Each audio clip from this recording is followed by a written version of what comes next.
Good morning. Thank you all for joining us this morning.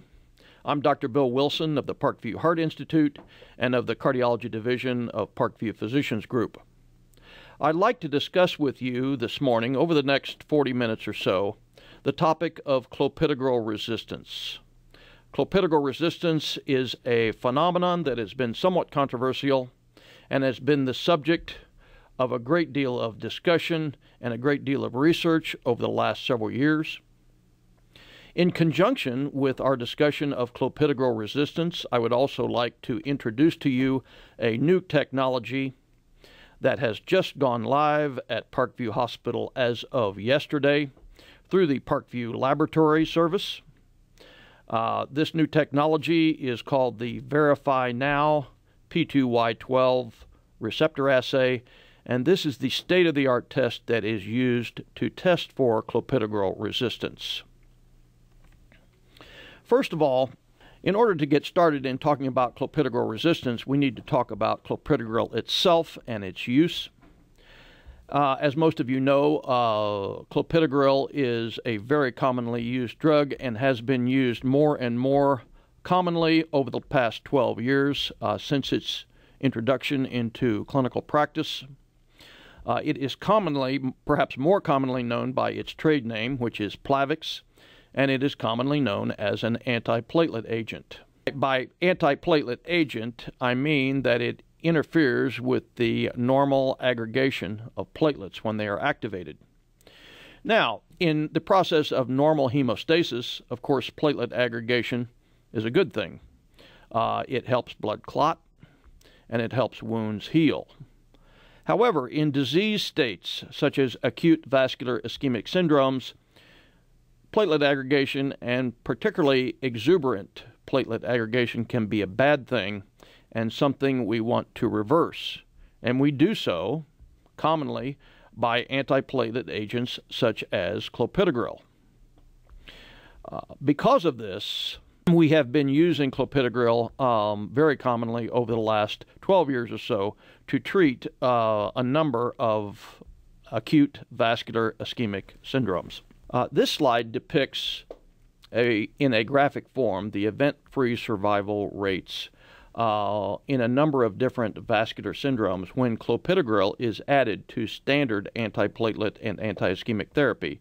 And the standard therapy in these examples does include aspirin.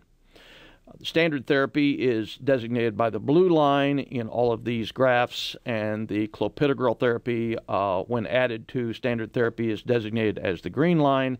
And as you can see, in just about every scenario, event-free survival is improved with the addition of clopidogrel. That includes patients who have had acute ischemic syndromes who have been treated with medical therapy alone, as you can see in the upper right box, patients who have had catheter-based intervention, that is coronary stents, in the lower left box, patients who have had bypass surgery over here, and basically in any revascularization group studied, clopidogrel, when added to standard therapy, including aspirin, does improve event-free survival and lessens the incidence of adverse recurrent ischemic events. Now, when we add clopidogrel to aspirin in a patient, we are treating that patient with what is commonly known now as dual antiplatelet therapy, abbreviated DAPT. Now, we will come back to that abbreviation multiple times throughout the course of this talk, and this is standard nomenclature when dealing with antiplatelet therapy. Clopidogrel is not the only drug that gives us dual antiplatelet therapy when added to aspirin. There are also two third-generation agents that have come to fore recently that are alternatives to clopidogrel. That would be prasugrel and also ticagrelor. Addition of any of these three agents to aspirin results in dual antiplatelet therapy. First of all, let's start with a few important baseline truths, things that we know now about treating ischemic vascular disease. First of all, up to 30% of patients on dual antiplatelet therapy following ischemic events or vascular intervention do not receive the expected antiplatelet effect. Now, this inadequate response, or resistance, if you will, is often multifactorial. A lot of times it is due to genetic differences in the way an individual metabolizes clopidogrel. That actually is a very controversial topic, a very hot topic, if you will, and a topic that we are very much interested in at the Parkview Heart Institute. It is a subject that is broad enough to be beyond the scope of the current discussion, but it is a very important factor. Also, patients with diabetes also demonstrate an inadequate response to clopidogrel. Drug-drug interactions are often responsible for clopidogrel resistance. And finally, the most common, by far, reason for clopidogrel resistance is patient noncompliance. They simply do not take the drug properly. Finally, patients with an inadequate response to clopidogrel or clopidogrel resistance are at greater risk for recurrent ischemic events, whether it be acute myocardial infarction, stent thrombosis, or even cardiovascular death. Now, specifically to discuss the VerifyNow P2Y12 receptor assay. This is the new technology I was referring to that is now available at Parkview Hospital. The VerifyNow test is state-of-the-art. It is used in most research studies that deal with clopidogrel resistance. It is manufactured by a company called Acumetrix, and it is brought to Parkview through the Parkview Laboratory. The VerifyNow P2Y12 receptor assay measures platelet function, that is, platelet aggregation or the lack thereof. It specifically measures the level of platelet P2Y12 receptor blockade by either clopidogrel, prasugrel, and probably even ticagrelor, the latter two being the new third-generation agents. Now, I'd like to spend a little time explaining to you the results that one obtains when using the VerifyNow test, because the results are very important to understand, and we will refer to them quite a bit later in this talk. For example, in a drug-naive patient, a person who has never taken clopidogrel, there is a normal or baseline reference range of the number that is obtained. The result will come as a number, and it is called the PRU value. That stands for platelet reactive units. In a drug-naive person, that range could be anywhere from 194 to 418. Now, as you can see, that broad range simply depicts the fact that even normal individuals who have never received an antiplatelet agent have quite a large range in the reactivity of their individual platelets. Some patients have relatively low levels of platelet reactivity. Some patients, particularly those with diabetes, have high levels of platelet reactivity. Now, in an individual who has received the drug, specifically clopidogrel, that PRU reference range is more broad. It ranges from a much lower value of 18 up to mid-400 range.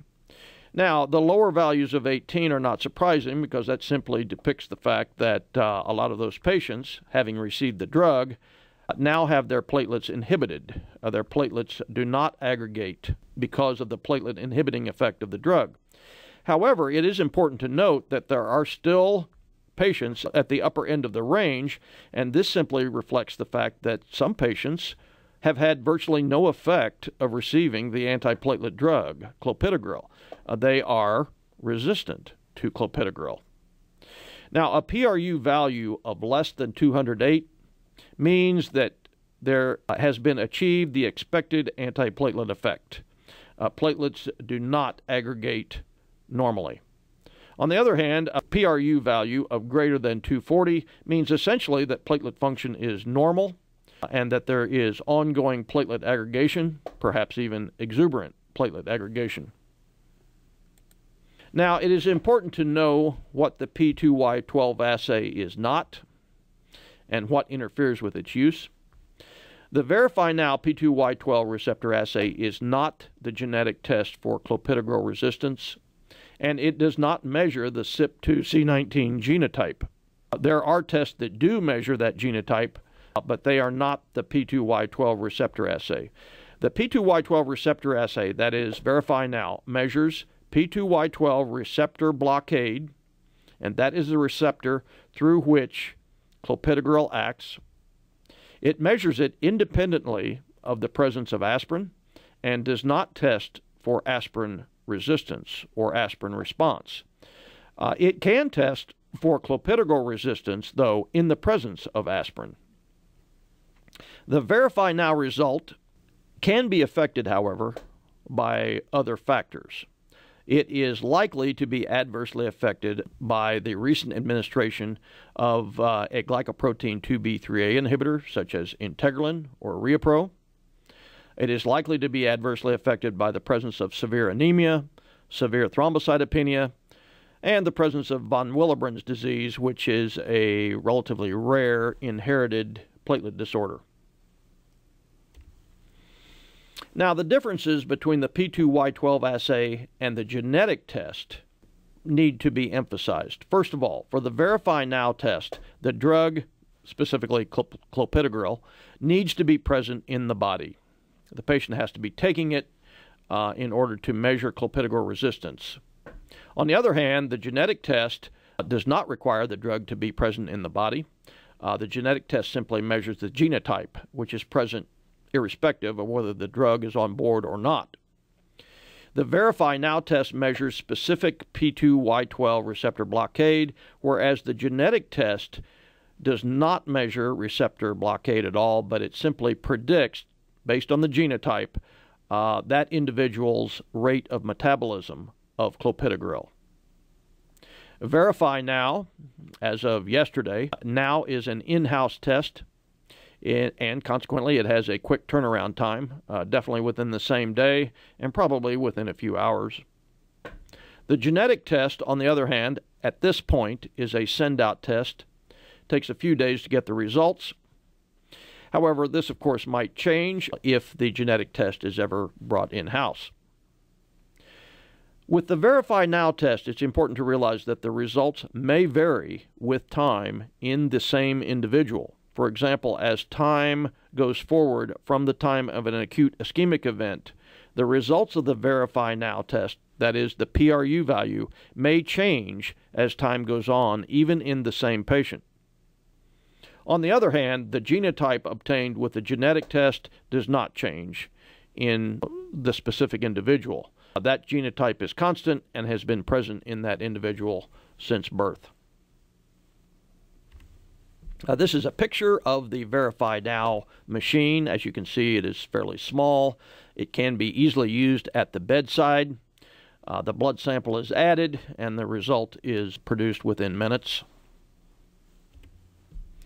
I'd like to spend a little time on the principle and the mechanism of how the VerifyNow test works, because it is important to realize this in order to intelligently interpret the results. First of all, there is a mixing chamber that is usually made of glass. It is clear, and light can be transmitted through this mixing chamber. Platelets in whole blood are mixed in this mixing chamber with an agonist, and for the P2Y12 receptor, that agonist is usually adenosine diphosphate, or ADP. Once the agonist is added to the mixture, fibrinogen-coated beads are added, and they simply act as cross-links when the platelets aggregate. Now, in an uninhibited specimen, as can be seen on the left, when the platelets aggregate with the fibrinogen beads as cross-links, they clump. Platelets clump, and they sink to the bottom of the mixing chamber. Therefore, the mixing chamber, the vast majority of the mixing chamber, is clear and allows a great deal of light to pass through. That leads to a relatively high PRU value, indicating that those platelets have aggregated and have clumped together. They are uninhibited. On the other hand, if platelets are inhibited, for example, by a drug like clopidogrel, the platelets do not clump. They are inhibited and they do not aggregate. Therefore, they remain in suspension in that solution, and they make it more difficult for light to pass through the mixing chamber. There is less light that gets through on the other side, and that leads to lower PRU values. So lower PRU values indicate that platelets are adequately inhibited by the drug. A specific example of a result of the VerifyNow assay is one single number, and I would like for you to pay attention to the number on the left side of the screen. At this point, I would ignore the number on the right side of the screen. This number, which is in this slide 164, is the PRU value. And as we discussed, since this value is less than 208, this indicates that there is platelet inhibition as a result of the drug administered. Now that we know that we can assess the antiplatelet effect of clopidogrel via the VerifyNow P2Y12 assay, we need to ask the question, why do we need to assess the antiplatelet effect of clopidogrel? Why don't we just give the drug and forget about it? Well, I'd like to start with the concept that is now essentially known as a result of many studies that have been done over the last 10 years, and that is, it has been made quite clear that when treating acute vascular ischemic syndromes, platelet inhibition is a very good thing. And when there is lack of platelet inhibition, as can be seen in clopidogrel resistance, the clinical result is worse. There is an increase, a significant increase, in subsequent major adverse cardiac events in patients who do not have adequate platelet inhibition as a result of clopidogrel resistance. Patients who do respond normally, whose platelets respond normally to clopidogrel, have been shown to have an improved clinical outcome. This slide is important because it depicts the absolute amount of platelet inhibition as a dose response for clopidogrel, and it also depicts the time course of clopidogrel action. On the x-axis is time in terms of hours, and on the y-axis is the degree of platelet inhibition. The yellow line depicts a loading dose of 300 milligrams of clopidogrel, whereas the blue and white lines reflect higher loading doses, 600 and 900 milligrams respectively.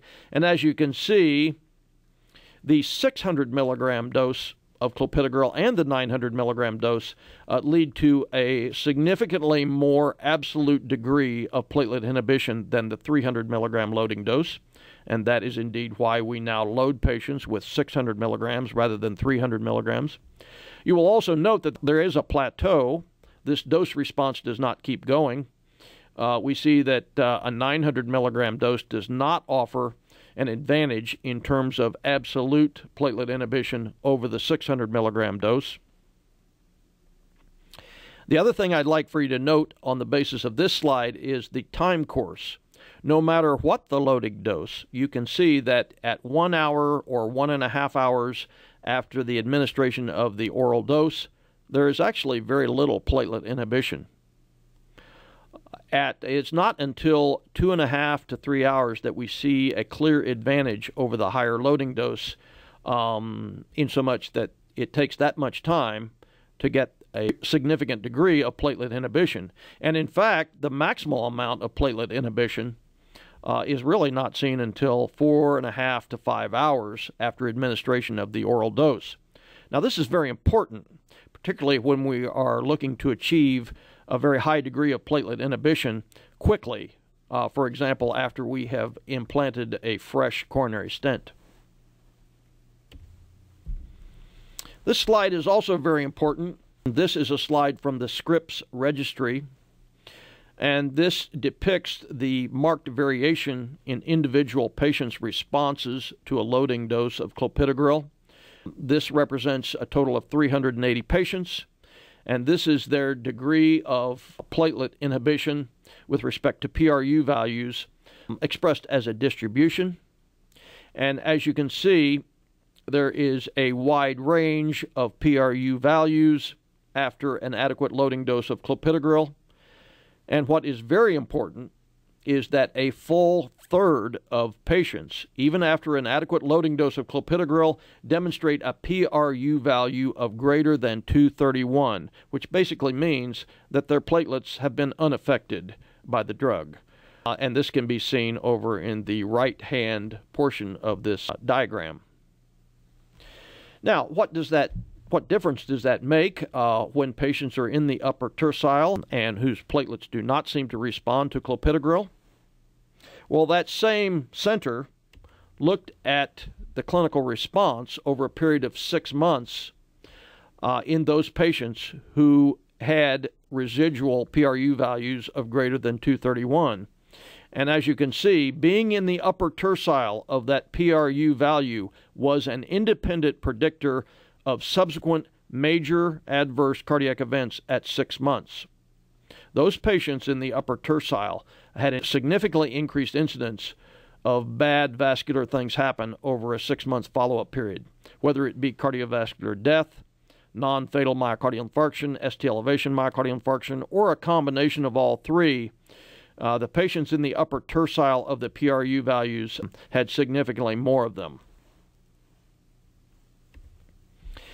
So now that we know that there are adverse clinical outcomes associated with clinical resistance, can we do anything to fix this? Can we intervene to improve the adverse clinical outcomes associated with clopidogrel resistance? And to answer that question, I'd like to quickly go through the major trials of this topic. The first one will be the Gravitas study. As you can see, the Gravitas nomenclature is depicted on the top of this slide. I think you all can read that as well as I can. This study was a randomized study. It involved relatively low-risk patients, all of whom who had catheter-based intervention, had stents with drug-eluting stents, and it involved 5,900 patients.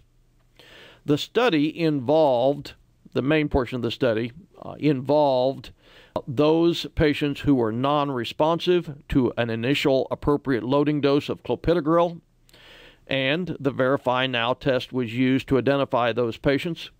And those patients were then randomized to get the standard dose of clopidogrel versus a double dose of 150 milligrams per day of clopidogrel.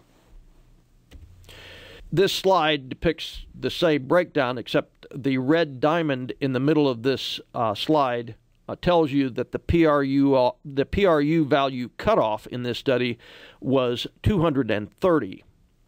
Therefore, only the patients that were randomized were patients who had a PRU value of greater or equal to 230 after a loading dose of clopidogrel.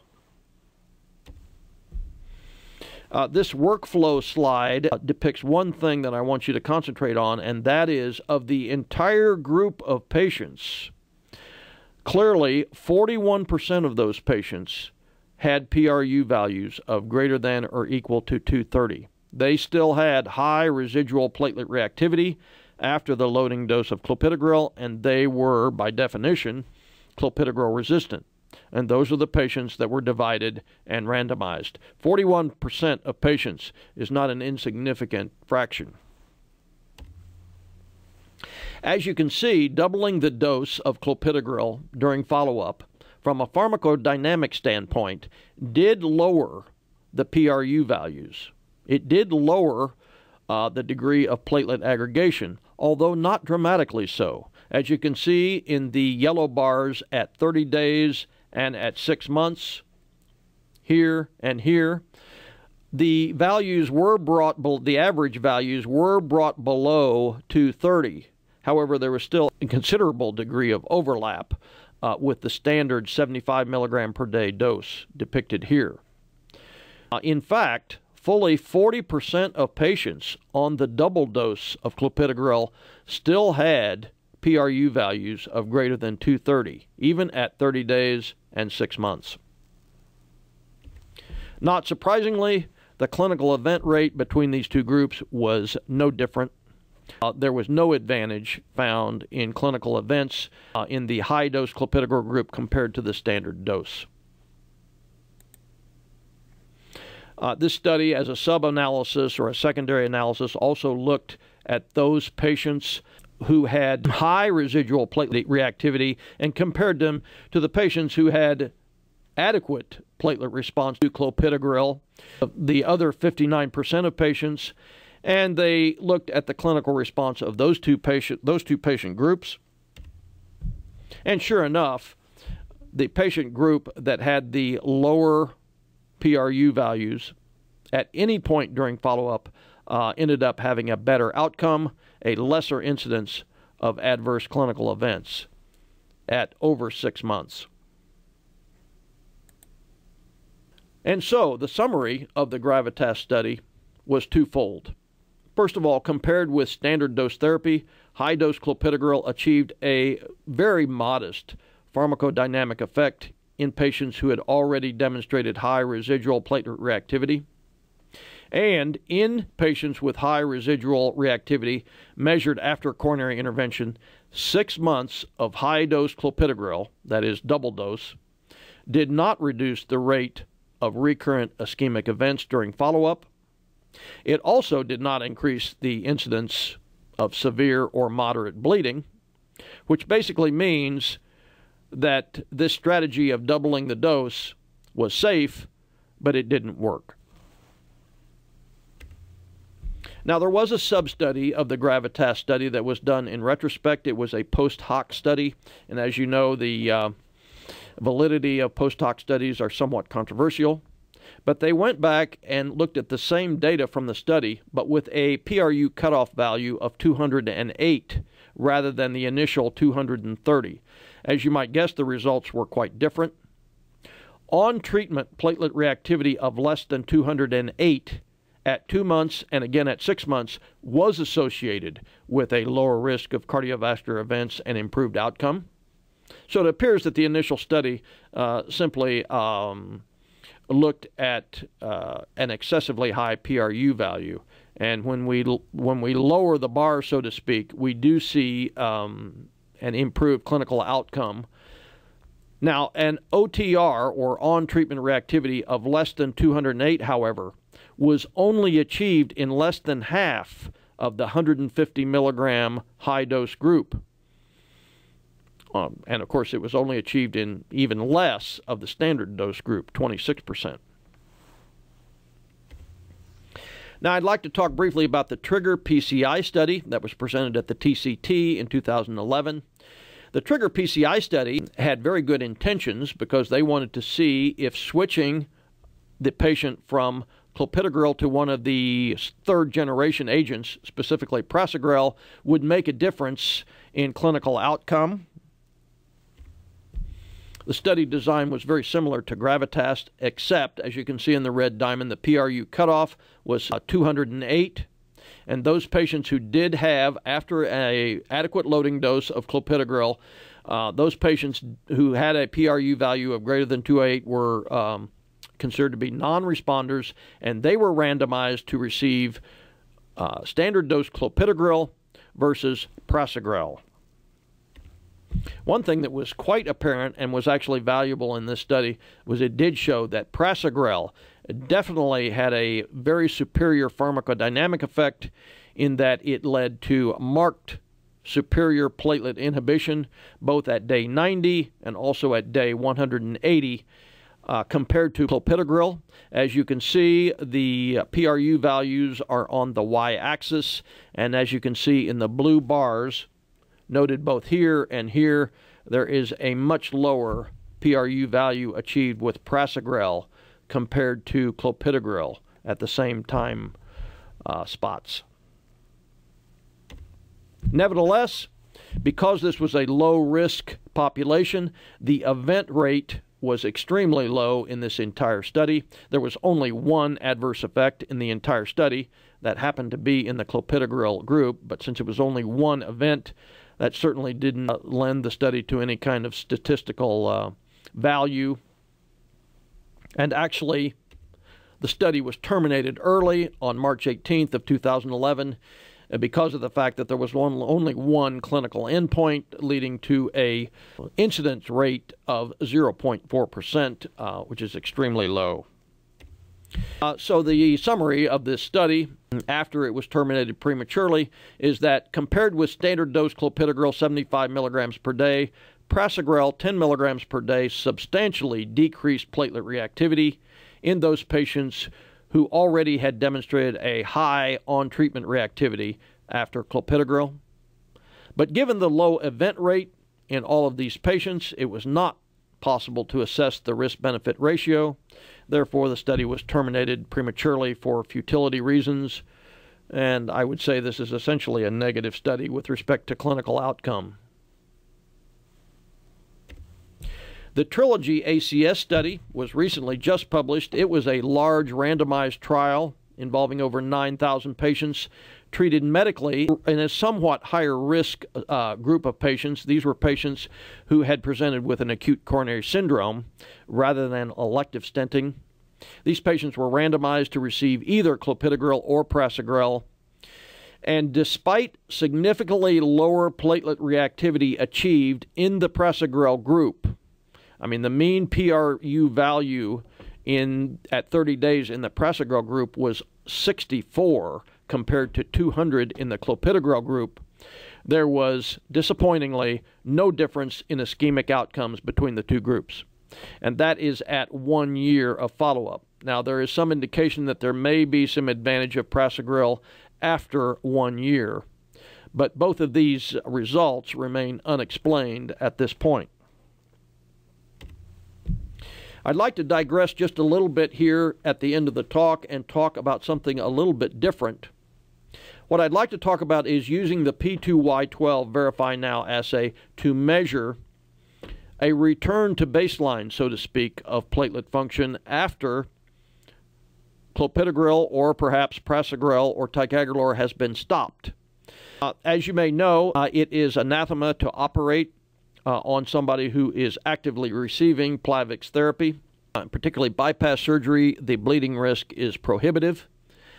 And thus, when we find a critical left main stenosis in the cath lab in somebody who is already receiving clopidogrel, we have to stop the clopidogrel and delay bypass surgery for 7 to 10 days because it takes that long for new platelets to be produced and platelet function to return to normal. This is a logistical nightmare because it means that the patient either has to be sent home and come back, or the patient needs to be kept in the hospital for a whole week doing basically nothing. This issue was addressed by the Valley Heart and Vascular Institute in New Jersey. This was basically a small surgical study that involved 482 patients who underwent bypass surgery. These patients had been on Plavix, and the Plavix was stopped, and they basically used the VerifyNow assay and tested the patients every day. And when the patients reached a PRU value of greater than 208, they went ahead and operated on the patient, even though it might have only been 2 or 3 days since the Plavix had been stopped. They found this to be a very viable approach. By using this approach, they reduced the hospital stay by 3 days for 122 patients who did have PRU values of greater than 208. This led to an estimated savings to the hospital in this study of greater than $360,000.